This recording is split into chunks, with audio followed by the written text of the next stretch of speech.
By April 8, the most advanced German units had arrived at Derna, but some units which had cut across the court of the Jebel Akhdar ran out of water and fuel at Tengader.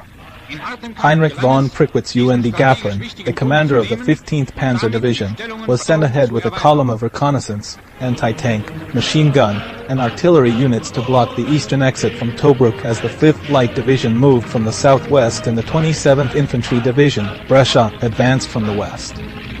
On April 10, Rommel made the Suez Canal the objective of the Afrikakorps and ordered that a breakout from Tobruk be prevented.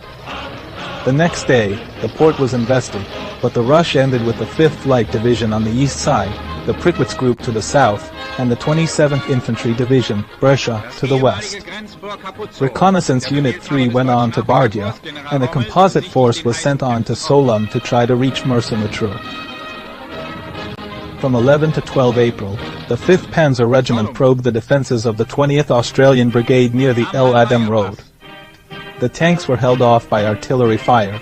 German infantry who reached the anti-tank ditch were forced back by Australian infantry. The Germans were surprised, having assumed that the shipping at Tobruk was to evacuate the garrison and planned a night attack by the 5th Light Division for April 13th and 14th.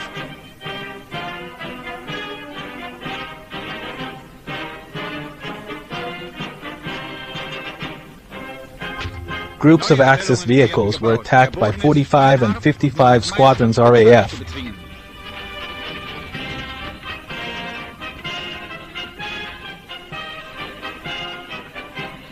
Which rearmed at the airfields inside the perimeter. The attack began after dark, with an attempt to get over the anti-tank ditch west of the El Adem Road in the 17th Australian Battalion sector, which the Australians repulsed.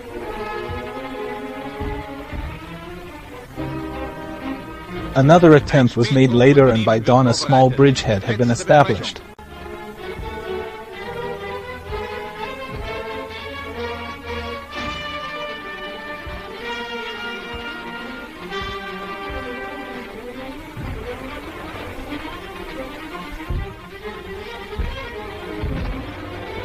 Where the 5th Panzer Regiment drove through and turned northwards, ready to divide into one column for the harbour and one to move west to stop the escape of the garrison.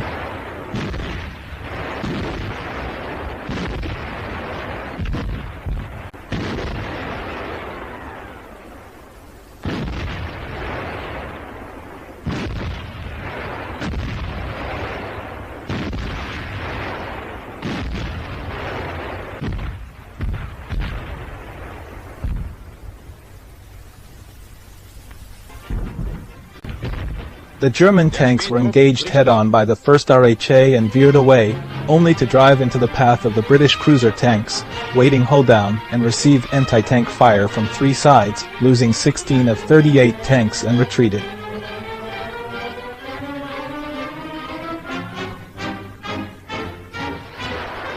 The Australian infantry had stood their ground and pinned down the German infantry.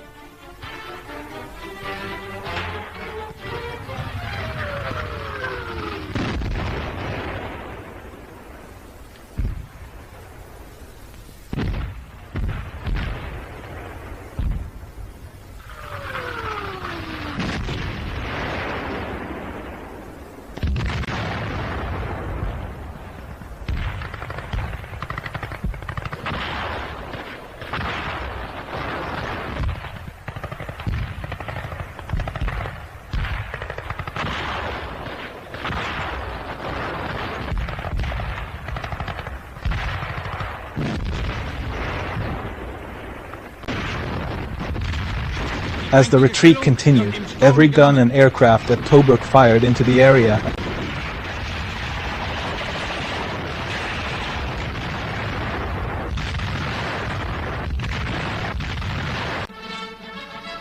And the German 8th Machine Gun Battalion lost about 75% of its men, including its commander Gustav Poneth.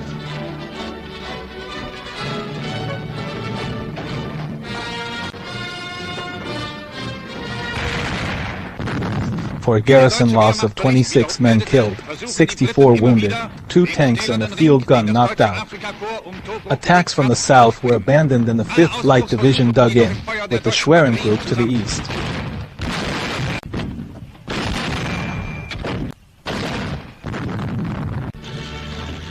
In support, the Luftwaffe and Regia Aeronautica flew 959 sorties over Tobruk.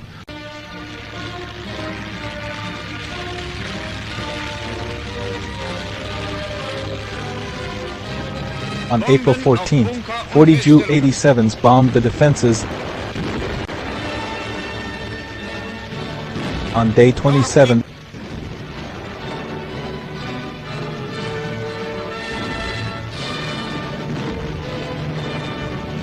the anti-aircraft battery at Tobruk by swamping the defenses with 50 aircraft, allowing for an entire staffel. On April 16, Rommel led an attack from the west, with the 132nd Armored Division, REIT, reinforced by the 62nd Infantry Regiment of the 102nd Motorized Division, Trento.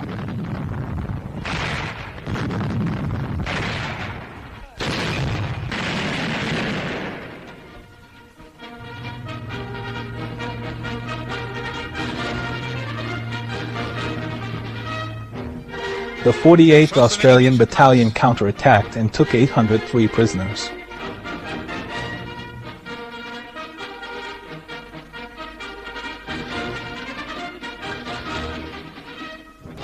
In the morning, the 132nd Armoured Division, REIT, attacked again, and some tanks reached the most advanced Australian posts. Found that their infantry had not followed and retired after 5 tanks were knocked out. Morshead ordered the garrison to exploit Axis disorganization and their inability to quickly dig in on stony ground, through conducting patrols and small sorties.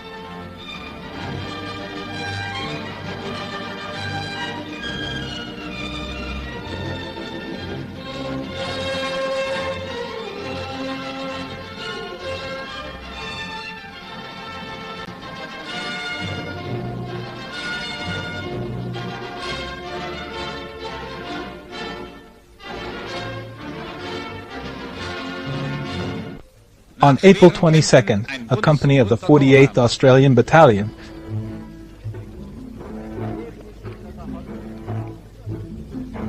three infantry tanks and a troop of 25-pounders,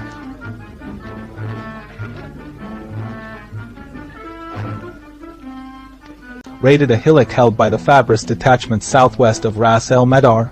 The raiders destroyed 2 guns and took 370 prisoners.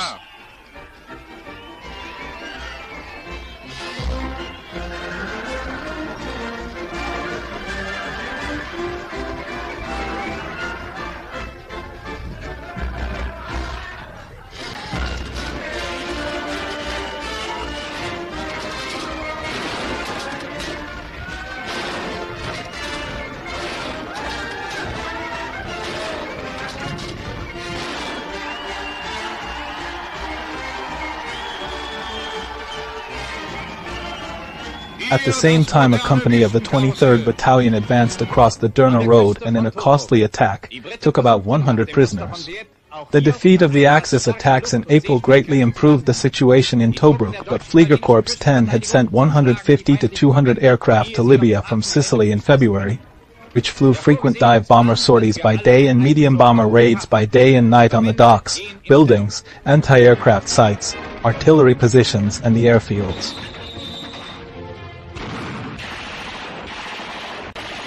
Westland Lysander aircraft and all but the most essential ground crew of 6 and 73 Squadron were withdrawn to Egypt.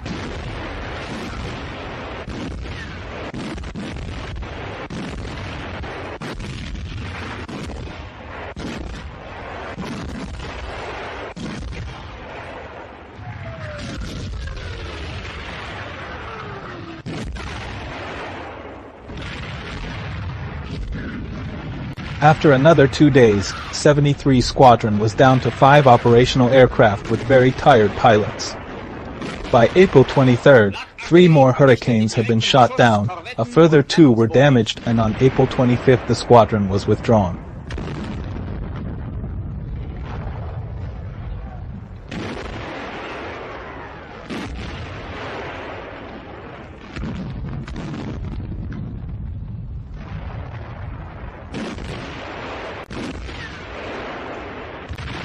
The fighters of 274 Squadron stayed at Gerala and 6 Squadron remained at Tobruk to fly tactical reconnaissance sorties. After the failure to capture Tobruk off the march, Commando Supremo and the Oberkommando der Wehrmacht agreed that Tobruk should be captured and supplies accumulated before the advance into Egypt was resumed. Rommel thought that Tobruk could only be taken by a deliberate attack, which could not begin until support units had arrived in the area and the Luftwaffe had been reinforced, particularly with transport aircraft to carry ammunition, fuel and water. On April 27,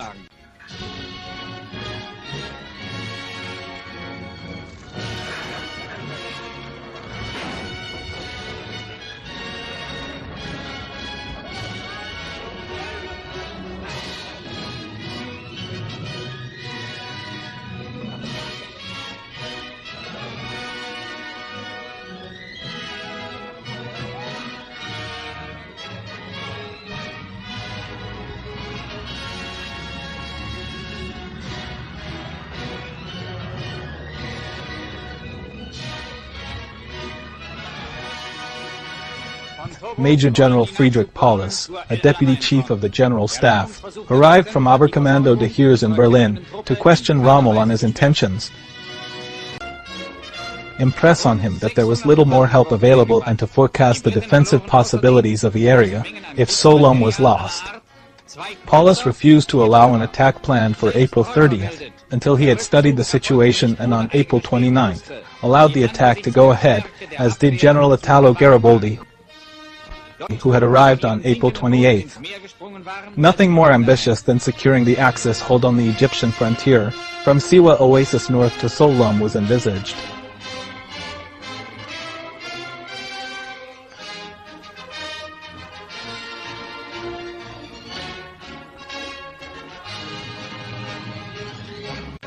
The Tobruk garrison continued work on the defenses and sowed minefields, the first being planted in the southwest, between the outer and inner perimeters.